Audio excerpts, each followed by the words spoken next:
Beragenda pemeriksaan ahli, sidang kasus korupsi pembangunan Jerambah di kawasan terpadu mandiri Sungai Rambutan Oganilir dengan terdakwa Kris Sunardi, kontraktor proyek PT Wilko Jaya.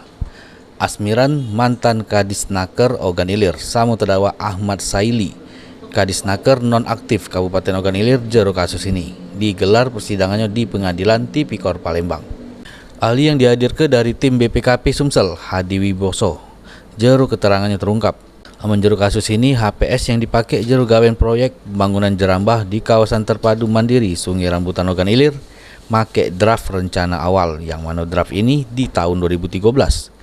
Sudah itu jero pengerjaannya ada pengurangan volume dari anggaran yang disiapkan sebesar 6,9 miliar rupiah lebih.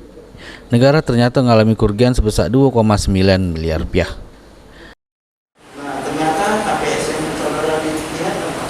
Ternyata dari HPS yang ada, Pak, itu berasal dari draft tadi, Pak, draft rencana awal. Rencana awal, Pak. Rencana awal. Iya. Siapa yang buat?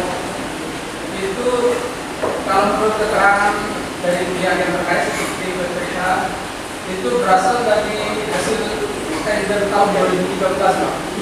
Tahun 2013. 2013. Sama kan dibayar? Iya, Juru dakwaan penuntut umum terhadap ketiga terdakwa dijerat juru pasal 2 sama pasal 3 Undang-Undang RI Nomor 20 Tahun 2001 tentang tindak pidana korupsi dengan ancaman hukuman minimal 4 tahun penjara. Sehabis pemeriksaan ahli di persidangan, majelis hakim yang dipimpin Sahlan laju nunda lagi persidangan karena dari terdakwa Kris Sunardi bakal aju ke saksi ngeringan ke di sidang selanjutnya.